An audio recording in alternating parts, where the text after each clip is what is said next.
Hola. Buenas tardes con todos. Muchas gracias a la universidad por la invitación y a ustedes por acompañarnos aquí el día de hoy.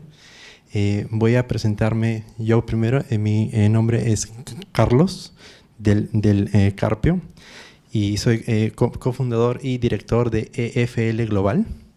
EFL Global es una empresa que cuenta con una década aproximadamente ya, y bueno, es el líder a nivel mundial en tema de credit scoring con datos alternativos.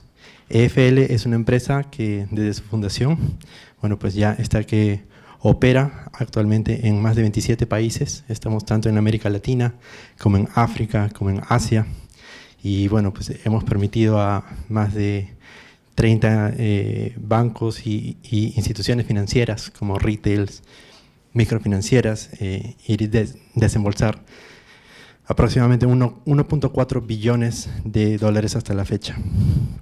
¿Okay? Entonces, para esta presentación, más que contarles sobre EFL, lo que he decidido es ir y tratar de plasmar un poco toda experiencia que hemos acumulado en una década y bueno, viendo cómo se hace credit scoring en diversas partes del mundo, ¿no? Tanto con datos, datos alternativos, pero también los que se suelen pues utilizar más normalmente, ¿no? Entonces, la presentación que les vamos a hacer es sobre cuál es el estado de arte del credit scoring y cuáles son sus aplicaciones más recientes, ¿no? Entonces, lo que me gustaría que se lleven de la presentación son estos 5 puntos. Uno, ¿qué es el credit scoring? 2, ¿cuáles son las fuentes de datos que se utilizan actualmente? ¿Cuáles son los métodos estadísticos y de modelamiento que más que se utilizan en este campo? Así como temas clave en el desarrollo de los modelos, como temas clave en la implementación de los modelos de credit scoring, ¿no? Entonces, esta presentación va dirigida tanto a ejecutivos que trabajan en temas de riesgo de crédito, a profesionales que estén pues especializados en el desarrollo de este tipo de modelos, pero también a cualquier estudiante o persona que pueda estar interesado pues en una carrera que está relacionada con el riesgo de crédito, credit scoring o aplicaciones para la banca. Como les contaba, bueno, tengo 10 años de experiencia y creando este tipo de modelos e implementando las soluciones tanto para bancos, retail, microfinancieras y últimamente fintech, startups en Asia, en África y en Latam. Algo que les pediría también es que por favor, si es que en algún momento tienen una duda o una pregunta, que no duden en levantar la mano, vamos y paramos y la atendemos. ¿Okay? Entonces, la primera parte, para ir a comenzar, ¿qué es el credit scoring, ¿no? Antes de dar una respuesta, creo que sí es importante ir y establecer un poco cuál es el contexto y cuál es la importancia, ¿no?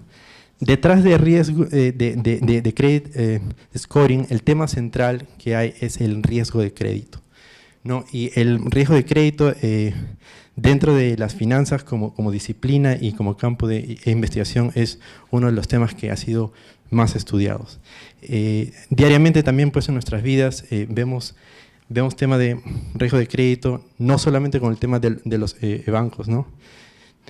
Digamos, cuando nosotros vamos a pedir un teléfono y la compañía nos da una línea que es abierta, digamos, es una línea que es postpago, ¿no? Lo que básicamente ellos están haciendo es darnos un crédito, vamos a hacer un consumo y se supone que lo vamos a pagar hacia el final, ¿no? Entonces, así, de esta misma manera, pues hay varios puntos en la vida de las personas donde uno tiene que lidiar con el riesgo de crédito. Y es un gran problema con grandes implicancias porque actualmente, como lo decían pues en la presentación anterior también, no hay mucha claridad sobre cómo es que suceden estas cosas. cuando cualquiera de nosotros, pues en algún momento sí de nuestras vidas vamos a un banco, vamos a necesitar un crédito, digamos, para ir a estudiar, para sacar un vehículo, para comprar una casa, ¿verdad? Muchas veces lo que se nos da es simplemente cuál es la decisión y cuáles son los términos. Vamos al banco y el banco dice, ok, te hemos aprobado un crédito y esta es la tasa, monto, plazo que te vamos a dar. No obstante, siendo un tema tan importante en nuestras vidas, hay mucha oscuridad sobre cómo es que se llega a ese tipo de decisiones. ¿Cómo es que un banco llega a la decisión de aprobar o rechazar un crédito o incluso dentro de ir a aprobar, cómo es que llegan a la decisión de poner un interés? ¿No? Eso es algo que las personas usualmente no nos enteramos, ¿no? Entonces, otro tema también es de que, dado esto, pues todos los días y todos los meses en todo el mundo hay miles de millones de dólares que son aprobados y desembolsados que pasan por algún modelo de credit scoring, ¿no? Entonces, si es que estos modelos pues, no están que funcionan bien, tienen un impacto real y pueden tener un gran impacto tanto en la economía como en la vida de las personas, ¿no? Entonces, principalmente hay tres tipos de riesgo de crédito. Uno es el corporativo, que es el que lidia, como en la presentación anterior, ¿no? Con las empresas. Lo que trata de ver ahí ese riesgo de crédito es cuáles son las empresas que van a crecer, van a tener caja para ir y pagar sus préstamos, cuáles son las empresas que van a quebrar. El otro tipo de crédito es el gubernamental. Cuando hay un país, digamos, que hace una emisión de bonos, lo que básicamente están haciendo ellos es toman un dinero y dan a cambio un papel donde dan una promesa de que van a pagar dentro de un plazo y con una tasa, ¿no? Y el tercer tipo de riesgo es el de consumo y retail, que es el que nos afecta a todos como personas, ¿no? Ahora, también hay otro tema que es importante de mencionar, es de que el credit scoring es una aplicación estadística que sirve para la evaluación de riesgo de crédito, ¿no? Y dentro del campo de la estadística, pues hay un consenso de que el credit scoring es una de las aplicaciones más extendidas y más exitosas de la estadística en la vida real, ¿no? No hay otra aplicación estadística que tenga tanto impacto día a día en el mundo real. Y finalmente, un comentario súper rápido, pues hay muchas veces que hay un poco de confusión entre el modelamiento de riesgo de crédito y el modelamiento de credit scoring. Acá lo que podemos hacer es, para ir a comprenderlo, el credit scoring es un subcampo dentro del modelamiento de riesgo de crédito que se concentra específicamente en la predicción del default para el consumo y para el retail. En tiempos más recientes vemos aplicaciones de credit scoring para pymes, como lo veíamos así en la presentación anterior, pero esta que trata de llenar un vacío de falta de información. Podemos ir a decir que el 90% de las aplicaciones de credit scoring que hay en todo el mundo se dan dentro del campo del consumo y del retail. A ver. Entonces,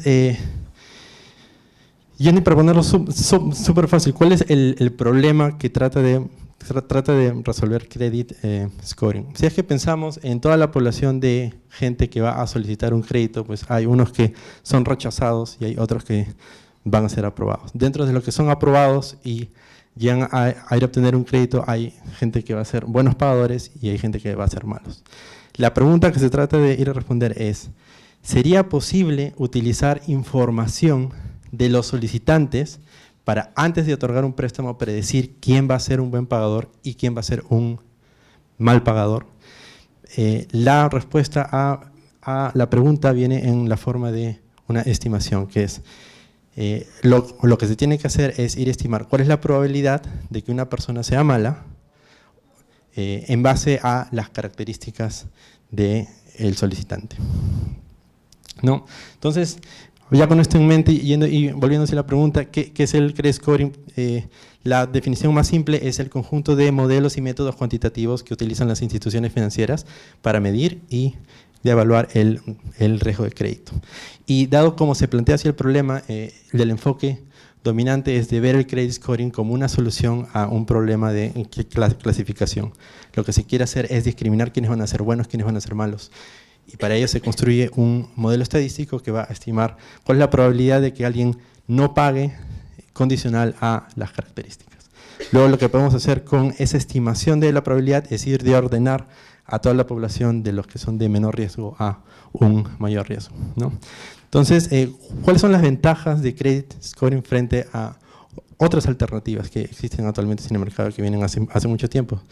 Que más que nada son las que se centran en el juicio de las personas, ¿no? En un conocimiento más experto. Pues el primero de ellos es la rapidez, ¿no? Si es que comparamos un modelo de credit scoring con un funcionario de crédito o con las microfinanzas, pues un modelo de credit scoring puede darte un resultado en cuestión de tiempo real. Mientras que un funcionario lo más probable es que va a tomar horas en ir a acumular información, en ir a hacer el procesamiento de la información y tiene un límite, ¿no? De ahí el otro tema es el tema de la escalabilidad, ¿no? Que está relacionado con lo anterior. Pues un funcionario de crédito tiene contadas horas en el día, mientras un modelo de credit scoring puede estar dándote una respuesta para miles de personas y solo en cuestión de minutos. El siguiente tema es el tema del costo, ¿no? Si es que se quisiera ir y atender a miles de personas para ir a hacer una evaluación de riesgo de crédito, pues el costo de tener un ejército de funcionarios de crédito no es comparable con el de ir y tener un algoritmo. Y finalmente también está el tema del sesgo, ¿no? De que como cualquier tema que pasa por la decisión de una persona, pues la decisión que toma un funcionario de crédito no es la misma que va a tomar otro, ¿no? Entonces ahí hay un componente de error humano también que no está presente, por ejemplo, en un modelo de credit scoring, que simplemente son unas reglas fijas que van a tomar una decisión. Y finalmente, bueno, iría a hacer un comentario rápido sobre los usos típicos y los usos atípicos del credit scoring, ¿no?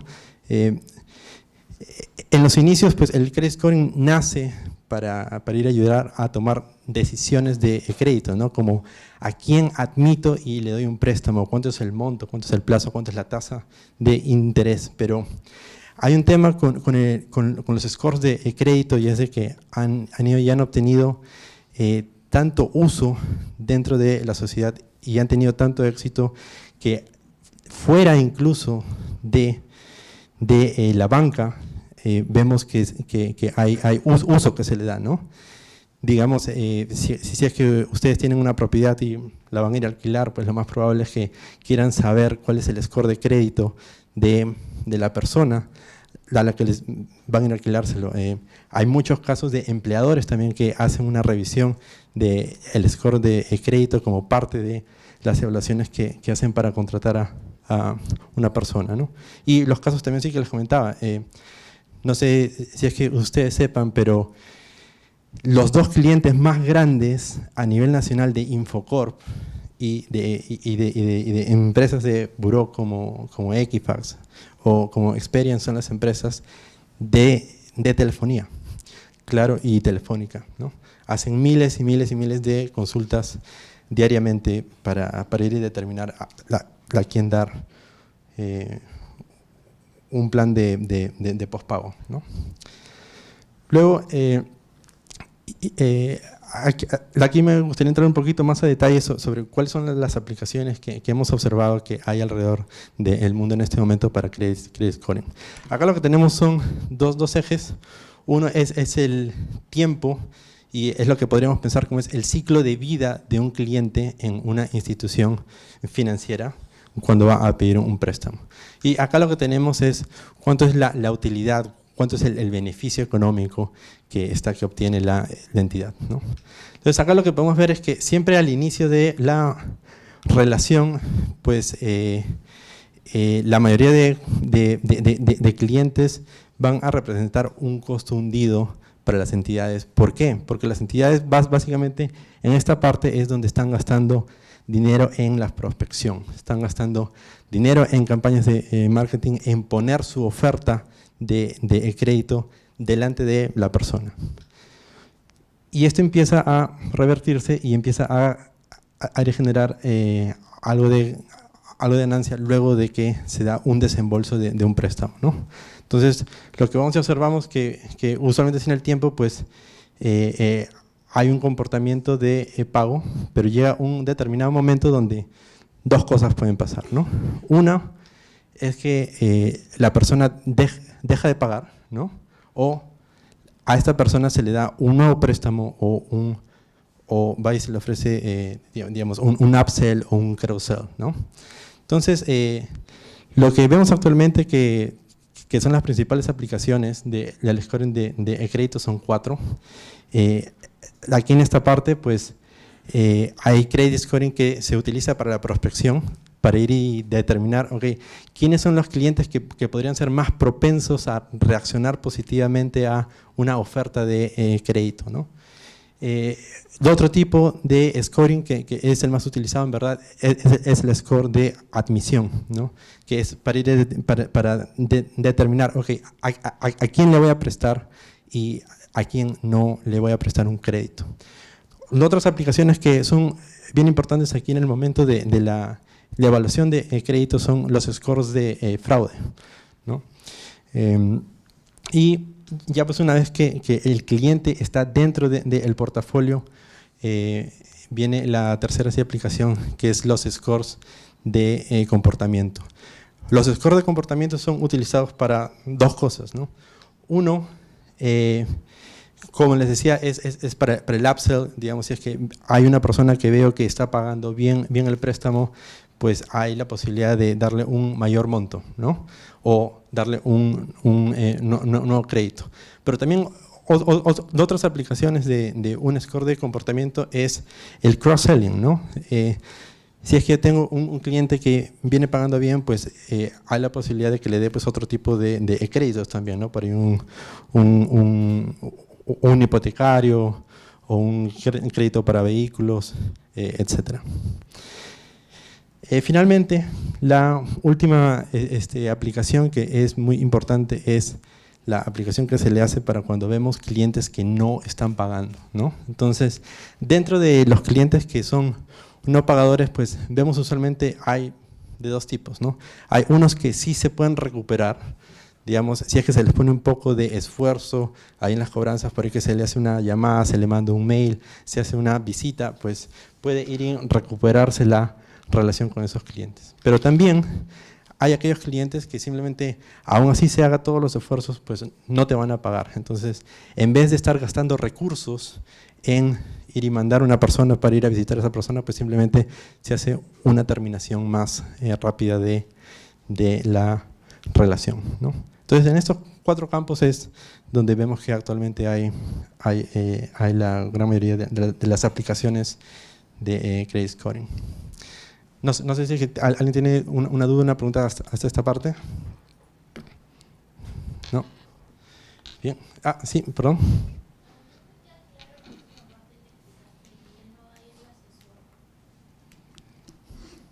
¿Cómo, perdón?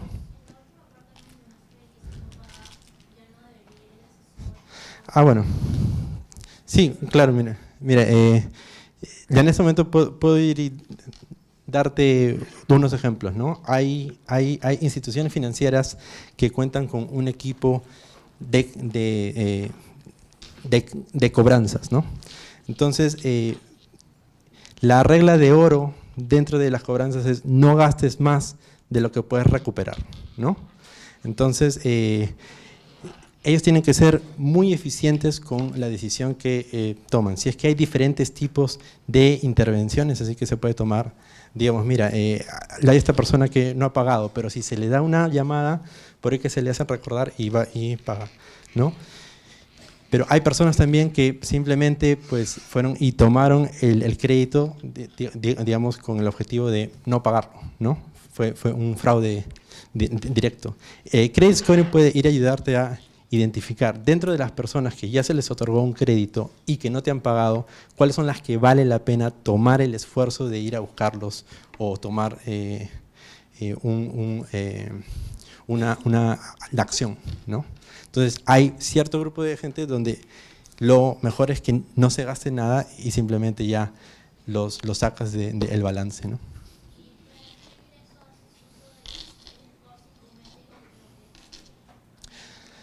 Sí, bueno, voy a ir a tocar ese tema justo en la siguiente parte, ¿no? Pero esta es una aplicación general que es independiente de cuál es el uso, de cuál es la fuente de datos que estás utilizando para el scoring, ¿no? Es cuál es la aplicación, cuál es el uso que se le hace al score. Pero puede ser un score psicométrico, puede ser un score de buró, puede ser un score de cualquier data.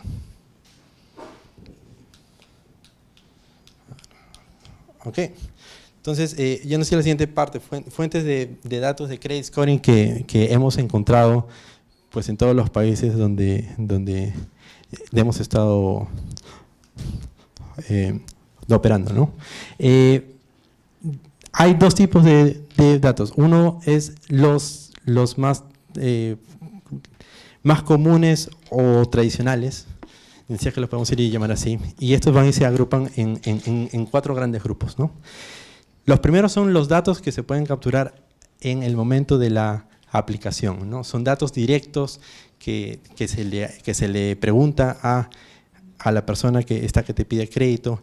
Es más que nada, es información básica como su edad, cuál es su dirección, cuál es su teléfono, cuáles son sus ingresos, ¿no? Estos datos son relativamente fáciles de obtener, pero en su gran mayoría son autorreportados. El segundo grupo de datos es un grupo de datos que están disponibles cuando una persona te pide un préstamo, pero ya es un cliente de la entidad, ¿no? Digamos, si es que le has otorgado un préstamo antes, sabes cuál es su comportamiento de pago, pero también si es que tiene otro tipo de productos con la entidad, sea pues una cuenta corriente, sea una tarjeta de crédito, lo más probable es que la entidad también cuenta con los datos del uso y la tenencia del producto, ¿no? El tercer grupo de datos es datos externos de desempeño, y este suele ser el principal componente dentro de los modelos de credit scoring, y es cuál es el historial de pago de una persona dentro del sistema en general. Entonces, pueda que yo soy un banco y viene una persona a pedirme un crédito, yo no tengo pues ningún tipo de información con esa persona, es nuevo para la entidad, pero quizás esa persona sí ha tomado un préstamo en otro banco, ¿no? Entonces yo puedo ir a los buros de crédito, comprar los reportes de crédito y ver cómo repagó esa persona, ¿no? Este tipo de información pues usualmente es adquirido y comercializado por los buros de crédito, ¿no? Digamos, acá el ejemplo acá en Perú es el de Infocorp, ¿no? Donde ellos te están vendiendo más o menos así a 35 soles. Cualquier persona con el DNI puede hacer una consulta de cuál es el reporte de crédito de un tercero. Y finalmente el último grupo, que es menos utilizado pero también puede tener cierta importancia, es la información sociodemográfica, ¿no? Y esto pues usualmente puede conseguirse tanto a nivel del distrito o de la provincia. Esta es información que puede extraerse de encuestas nacionales, de censos, pero también últimamente pues hay varios agregadores online.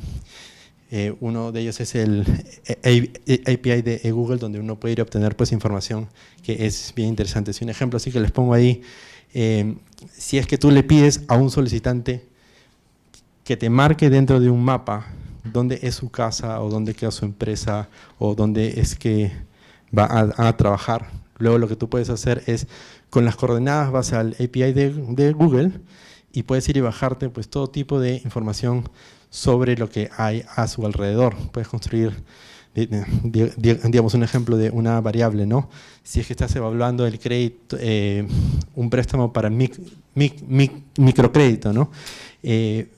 Tú puedes ver cuál es la densidad, 100 metros a la redonda, de los cajeros automáticos, de donde una persona dice que queda su negocio. Y eso lo puedes utilizar como una proxy de actividad comercial, ¿no? Entonces hay mucha información que se puede ir a obtener a partir de los agregadores online. Ahora, el otro tipo de datos, que es lo que se llama así los alternativos, pues ese es un nombre que se ha definido por exclusión en este momento, es todos aquellos datos que surgen como una alternativa cuando estos datos no existen o son insuficientes para ir a hacer un modelo de credit scoring. Y de entre los ejemplos que hay, pues uno es el de la psicometría, que es lo que hace la EFL, pero también hay otras empresas que van y trabajan, digamos, con el uso de móviles, ¿no? Hay unas empresas así que trabajan, piden el consentimiento hacia la persona para ir a acceder a su teléfono y bajan toda la información de cuántos contactos tienen, cuántas llamadas haces al día, pues en qué horarios, cuánto es lo que dura, ¿no? Etcétera. También está el tema de los datos georreferenciados, que era lo que les comentaba de Google API. Hay empresas que piden que hagas login con Facebook, luego bajan todos esos datos y a partir de eso hacen una predicción de si vas a ser un buen repagador. Y también hay otros datos que son más comunes, pero que también se consideran así alternativas, como cuando pides, por ejemplo, pago de los servicios básicos, pago de rentas, alquileres, etcétera, ¿no? Ahora, ¿por qué son necesarios datos alternativos, ¿no? ¿Por qué surgen? Pues la principal razón es de que con los datos más tradicionales, específicamente aquellos que están relacionados con el buró de crédito, hay una gran cantidad de la población mundial que está desatendida. Pues en la actualidad hay 3.000 millones de personas que no pueden tener un score de crédito por falta de información, ¿no? Y algo para preguntar también que es bien relevante es que el 90% de estas personas está concentrada en mercados emergentes. En la actualidad son 3.000 millones y dentro de 20 años se estima que eso suba a 6. ¿No? Entonces, dentro de estas personas que no pueden recibir un score de crédito, pues hay miles de millones que podrían ser buenos pagadores y que en este momento son rechazados, no porque sean malos, sino porque no cuentan con la información, ¿no? Y incluso dentro de los que puedan ir y acceder a un crédito, pues muchas veces son mal atendidos, no están recibiendo los montos, los plazos, o si reciben un préstamo, pues es un préstamo a una tasa súper alta, ¿no? Entonces, esto representa también una enorme oportunidad perdida para las instituciones financieras que no pueden atender a estos clientes por falta de información, ¿no? Ahora, otro tema que es muy importante para ir a entender por qué la importancia de datos alternativos en este momento es de que hay una relación entre la disponibilidad y el poder predictivo de esos datos, ¿no? En este momento, pues, el dato que es más utilizado para el score de crédito es, como les comentaba, es la historia de crédito que se captura en burós. Y esta es una data que resulta que es bastante buena, ¿no? Digamos, no hay nada que prediga mejor si alguien te va a repagar un crédito a futuro que si es que te ha repagado o no créditos en el pasado, ¿no? Pero el gran problema, como les decía, es de que estos datos de buró de crédito pues, están disponibles solamente para un segmento de la población, que es bien pequeño. Este cuadro es resultado de un estudio que hicimos con FL y fuimos y tomamos muestra de datos de varios miles de personas en aproximadamente 6 o 7 países de mercados emergentes, ¿no? Y lo que vemos acá también es cómo es la disponibilidad contra el poder de la predicción de determinados datos, ¿no? Entonces, vemos que hay casos como, por ejemplo, sí, el de datos de redes, ¿no? Sí, pues uno podría pensar, ya, pero la gran mayoría sí de personas cuenta con Facebook, con Twitter o algo, y si es que no cuentan con información pues en el buró, por ahí que les podríamos ir y pedir esta información. Luego pues tenemos otro tipo de datos que es el que les comentaba, que es el de uso de los teléfonos. Pues eso es algo que vemos que la tendencia está en aumento. Vi un estudio el año pasado. En este momento en todo el mundo hay más personas con acceso a un teléfono con 2G, que es el internet básico, que con acceso a agua, a electricidad o incluso a un servicio básico como es el desagüe, ¿no? o el water. Entonces, esta es una fuente de datos que cuenta con mucho potencial hacia el futuro.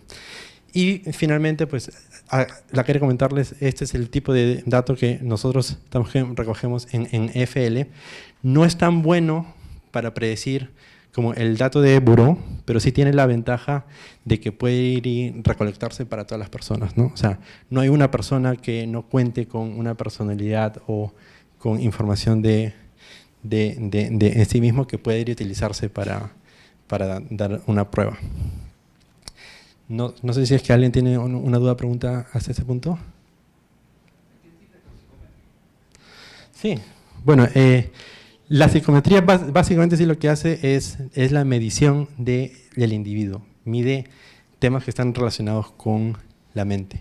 En este caso, sí, en este estudio en particular, pues el tipo de datos que nosotros recogemos es a partir de una interacción digital de 10 a 15 minutos, donde podemos ir y medir proxies de inteligencia de la persona, temas de personalidad, cómo es su percepción de sí mismo, de la comunidad, cuál es su honestidad, cuál es su integridad, ¿no? Entonces ese es el tipo de datos que se puede recoger a través de una de evaluación psicométrica. Ok. Y ya para cerrar esta parte, bueno, ¿cuáles son otro tipo de retos que se encuentran también con los datos de credit scoring, ¿no? Uno de que si es que uno se pone así a pensar pues en el número de personas que puede haber en un portafolio, así en promedio, si en una entidad son varios miles de personas, pero si nos ponemos a pensar también si es que tenemos cientos de variables o miles de variables por cada una de esas personas, pues eso puede resultar en bases de datos que son bastante grandes, ¿no? Entonces, son bases de datos que ya no se pueden ir y tratar, digamos, en una laptop, en una computadora, tiene que trabajarse con cierto tipo de infraestructura, ¿no? Como un servidor. El otro tema que hay es que hay temas con la calidad de datos, ¿no? Uno se sorprendería pues en el día de hoy, sí, en el mundo digital, la cantidad de instituciones financieras que todavía toman aplicaciones de solicitudes de crédito con papel y lápiz, ¿no?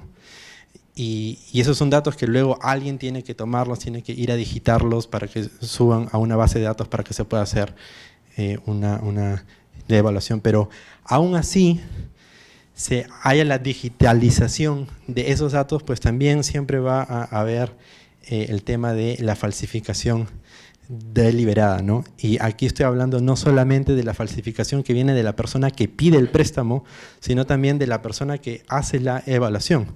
Es muy conocido en muchas entidades, pues siempre hay un pequeño porcentaje de malos elementos que son funcionarios de riesgo de crédito que se coluden con las personas, hacen fraude, ¿no? Entonces, aún así haya una digitalización de esos datos, pues no soluciona todo el problema, ¿no? Luego, otro punto que es importante es los temas legales y los temas éticos también, ¿no?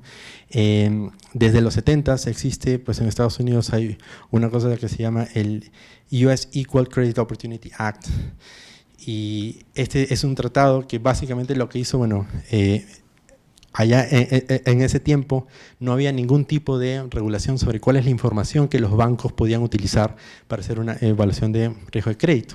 Entonces, pues eso iba y causaba mucho malestar dentro de las personas. Fruto de esta legislación, pues fue y se determinó y comenzó la regulación de que hizo ilegal el uso de determinadas variables para la evaluación de riesgo de crédito, y eso significa que no se pueden utilizar como inputs, por ejemplo, para un modelo de credit scoring, ¿no? Ahora, eso también abre pues la discusión, ¿no? ¿Qué pasa si es que hay otras variables que están muy relacionadas con las variables que se prohíben? Digamos un ejemplo acá, vamos y pensamos en la variable del color de la piel, ¿no? Si es que bien en Estados Unidos es prohibido usar el color de la piel para ir y determinar si es que un banco da un préstamo o no, pues hay muchas instituciones que usan el zip code, que es algo así como el distrito acá, para ir y determinar riesgo de crédito. Y bueno, pues hay zip codes allá en Estados Unidos donde el 90 al 95% de las personas son de un tipo de color de piel, ¿no? Entonces, surgen ese tipo de problemas también sobre la sensibilidad de cuáles son los datos que se están utilizando. Y finalmente, un tema importante también que es el costo de la información. Yendo y poniendo así un ejemplo, ¿no? Cuando uno va, digamos que yo soy un banco y quiero utilizar datos de un buró de crédito para crear un modelo, pues el buró de crédito no me va a vender solamente aquella información que es predictiva, va a venderme toda la información que va y captura, ¿no? Entonces, ¿cómo determino yo cuánto es el valor de esa información antes de ir y tenerla, ¿no? ¿Cuánto es lo que debería de ir y pagar, ¿no? Solamente puedo saber qué cosa es lo que va a servirme después que he comprado esos datos. ¿Hay alguna pregunta?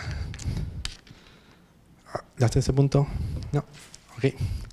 Genial. El siguiente punto es cuáles son los métodos estadísticos y de modelamiento que vemos actualmente en la industria de credit scoring, ¿no? Aquí para empezar, un punto, siempre que se habla de métodos para credit scoring, pues la gente tiende a ceñirse solamente en algo que se llama los algoritmos de clasificación, que es las técnicas estadísticas que van a ir a determinar, ¿no?, cómo es que un conjunto de datos se convierte en una predicción de si alguien va a pagar o no. Pero también hay otros componentes que son importantes y que, bueno, pues en los últimos años también están dando mucha ventaja sobre el poder predictivo de los modelos, ¿no? Y son temas que están relacionados con la extracción de las variables y con la selección de las variables. Entonces, para ir a empezar, les quisiera poner un ejemplo un poco de qué es lo más común, ¿no? Digamos, yendo a un país emergente, vas a una entidad financiera y tú preguntas cómo están construyendo sus modelos de credit scoring, pues en este momento, pues lo que te van a decir es, para la extracción de las variables, pues están que lo hacen de una manera manual, digamos, compran los datos del buró y tienes a una persona que va viendo campo por campo y va tratando de pensar, ok, si junto esta variable con esta variable, por ahí que creo una variable que puede ser útil, ¿no? El siguiente tema es, para la selección de las variables, pues, ¿cómo se hace así actualmente? Uno podría pensar que si uno quiere, pues el óptimo sería ir a utilizar toda la información que hay disponible para hacer una predicción. Pero eso es imposible por temas computacionales, pero también por temas de interpretación, ¿no? Entonces, en este momento, pues lo que se suele utilizar son criterios de información, digamos, de todas las variables, pues uno va yendo y viendo cuáles son las que guardan una relación más fuerte o tienen un poco más de estabilidad, y con eso te quedas con un conjunto más pequeño, ¿no? Y finalmente, pues en temas de métodos, uno de los métodos que es más utilizados, que viene de la estadística para resolver un problema de clasificación, es algo que se llama la regresión logística, ¿no? Esta técnica tiene muchas ventajas porque, bueno, en un primer punto ha sido ya pues utilizada por décadas, por muchos años, así que es bien confiable, pero también porque te permite tener un entendimiento más intuitivo de cuál es la relación de cada una de las variables que hay en el modelo, cómo contribuyen a la predicción. Ahora, yendo y hablando más en qué es lo que está pasando pues en los últimos años, vemos que hay una gran migración de simplemente ir y usar la estadística hacia ir y usar métodos que vienen del computer science, ¿no? Entonces, del computer science viene un término que es muy hablado así el día de hoy, que es el de machine learning, ¿no? Pero ¿cuáles son las ventajas que se encuentran sobre los métodos estadísticos que se utilizaban antes? Pues en el tema de la extracción de las variables, pues hay técnicas que te pueden ir a servir para complementar el trabajo que se hace manualmente, ¿no? Y es algo que se llama automatic feature learning. Hay técnicas que automáticamente miran los datos y te ayudan a crear nuevas interacciones o nuevas variables que te pueden ir a ayudar para la predicción. Ya el otro tema también es de que los algoritmos para la clasificación que vienen de Computer Science tienen un enfoque más en predecir, ¿no? Mientras que en estadística lo que tratan ellos de hacer más es explicar. Entonces voy y les doy con un ejemplo, ¿no? Si es que yo en una regresión logística, digamos, yo voy y determino que mi variable tenga, diez variables, lo que la regresión logística hace es darme cuáles son los pesos para esas variables, ¿no? Que van a ir a optimizar la predicción, pero hay mucho énfasis en ir a establecer cuál es la relación de una variable con el default. Mientras que en Computer Science eso no importa y muchas veces muchos de los métodos que estamos viendo pues son una caja negra, ¿no? Ahí tenemos ejemplos como las redes artificiales neuronales o otras técnicas que son más populares en estos días como Random Forest, ¿no? No se puede determinar exactamente cómo una variable contribuye a la predicción, es una caja negra, pero todo el énfasis que se pone es en que prediga bien, ¿no? Mientras se tenga un modelo que va y te predice bien, pues no importa bien cómo está funcionando ahí las interacciones. ¿Cuáles son los problemas que vemos con los métodos hoy en día? Bueno, uno era el que les comentaba, ¿no? De que mientras más observaciones y más variables tengas, pues hay una mayor demanda computacional, pero también hay un problema de interpretación, ¿no?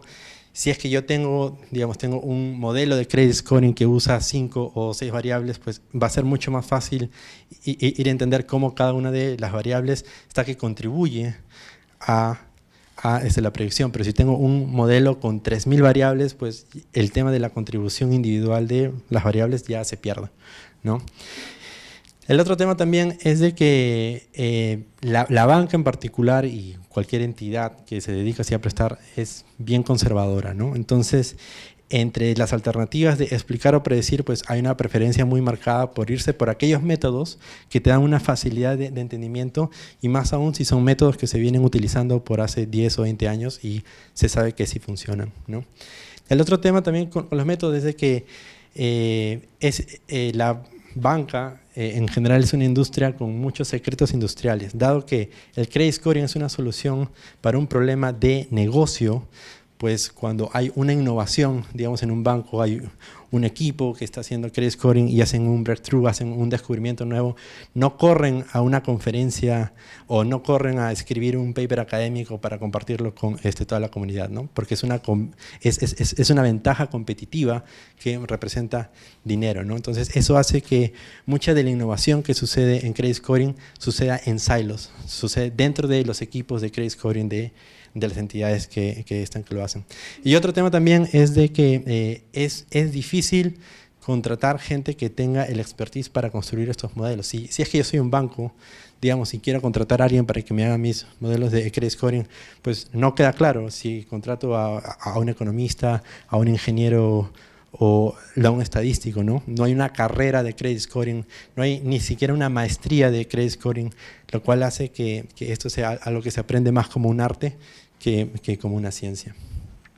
Y finalmente, bueno, pues el problema con los métodos es también de que hay un tema que es económico atrás, ¿no? Pues los métodos pueden ir y maximizar la predicción de si alguien va a pagar o no, pero no necesariamente van a maximizar cuál es el beneficio económico, ¿no? Y este es un tema sobre el que vamos a ir y volver más adelante. No sé si es que tienen dudas o preguntas hacia esta parte. Okay. Ya para finalizar casi, un par de temas claves en el desarrollo de los modelos de credit scoring. Uno es la definición de buenos y malos, ¿no? Uno podría pensar, pues a priori, que es bien sencillo ir y determinar quién es malo. Malo es una persona que no paga su crédito, ¿no? Pero en verdad lo que encontramos es que hay un espectro. Uno puede ir y definir, uno puede definir que alguien es malo, digamos, si es que se atrasa en 1, en 2 o en 3 pagos, ¿no? O quizás es alguien que se atrasa en 2 pagos, pero de manera consecutiva, o 2 pagos en lo largo de todo el préstamo, ¿no? Entonces, lo que encontramos es de que más que un bueno o malo, más que un tema binario, pues hay un espectro, ¿no? Hay gente que nunca tiene problemas con sus pagos, hay gente que tiene los problemas pues ocasionalmente y hay otros que persistentemente sí hay problemas para ir y pagar, ¿no? Y cómo definir cuál es la definición de malo que es óptima para construir un modelo, para gestionar la cartera, pues depende también de cuál es el uso que va a dársele, ¿no? Entonces, lo que vemos usualmente es que las áreas contables o el área comercial usan unas definiciones que se centran más en qué es lo que sucedió, quiénes son los que no pagaron, cuánto es lo que no pagaron, mientras que las áreas de riesgos que tienen que hacer una gestión de la cartera, pues van y se enfocan más en qué es lo que podría suceder. El segundo tema que es clave es el de sesgo de muestra y de inferencia de rechazados. Como les había dicho hacia el inicio, el problema que se trata de responder es, dentro de todos los solicitantes de crédito, pues hay unos que reciben préstamo y dentro de los que reciben préstamo hay unos que te pagan y otros que no. Esto resulta en que si yo quiero construir un modelo de credit scoring, solamente voy a tener datos que están disponibles para los que se les dio un préstamo, ¿no? Y no obstante, cuando yo construyo ese modelo, pues el objetivo es que funcione no solamente bien dentro de los aceptados, sino también dentro de aquellas personas que se rechazaron. Hay diversas formas de ir a atender este problema, pues la forma práctica es ir a recurrir a datos de buró. Como les decía, quizás una persona que yo rechacé fue y tomó préstamo en otro banco, puedo ir al buró de crédito y ver si es que me pagó o no. Y hay otros métodos que son un poco más elaborados, que es simplemente, digamos, ir y otorgar a un grupo así aleatorio pues un poco de préstamos para saber luego cuál es la performance en ese grupo que no se le otorgó. Finalmente, un tema clave dentro de la implementación de los modelos de credit scoring es cómo se mide el éxito o cómo se mide el beneficio de ir a implementar un modelo de credit scoring, ¿no? Entonces, un error que vemos que es muy común es que la gente tiende a concentrarse mucho, ok, ¿cuál es el poder predictivo de un modelo de credit scoring, ¿no? Van y se fijan más en la precisión, cuando en verdad, como les decía, dado que credit scoring es una solución a un problema de negocio, el éxito se mide más por el beneficio económico que este va a generar. Y en términos de un análisis costo-beneficio, vemos que el tema del beneficio viene definido, ¿no?, por cuánto es el incremento en ingresos que puede conseguirse por el uso de un modelo de credit scoring, y eso tiene que compararse contra cuáles son los costos de desarrollar, de implementar y de hacer mantenimiento a estos modelos de credit scoring, ¿no? Acá finalmente sí un tema es de que cuando se hacen los esfuerzos para ir y mejorar un modelo de credit scoring, pues uno puede ir y pasar de un modelo que predice bien a otro que predice así un poco mejor, pero para que uno realmente pueda ver cuál es el beneficio de económico que va a generar su uso, pues sí se necesita que haya un fuerte volumen dentro de las aplicaciones de crédito, ¿no? Entonces, bien, con eso llego aquí al final. No sé si es que hay alguna duda o consulta.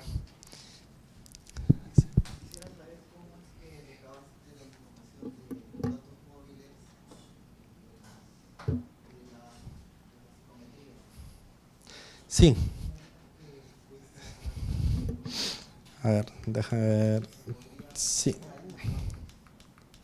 Sí. Esta que te refieres a esta lámina. Okay. Mira, lo que nosotros tenemos en FL es un cuestionario digital que se puede poner en una tablet para salir al campo, puede ponerse en una página web, puede bajarse en una app, ¿no? Y básicamente lo que es un cuestionario que en un lapso de 10 a 15 minutos tiene una interacción con el aplicante y trata de recabarse pues, datos de esa persona, ¿no? Entonces, uno de los datos que se les puede pedir también a esas personas es, uno, que hagan login con Facebook, ¿no? O que hagan login a una red social, y esa es la forma como hemos conseguido el punto del online data. Pero también, si es que lo están dando dentro de su aplicativo, tú le puedes pedir el consentimiento para que la evaluación coja los datos que hay en el teléfono, ¿no? Entonces, estos datos son datos que se han recabado pues, a través de un opt-in, ¿no? Y es así que podemos hacer este cuadro comparativo. Muchas gracias, Carlos. Un aplauso, por favor.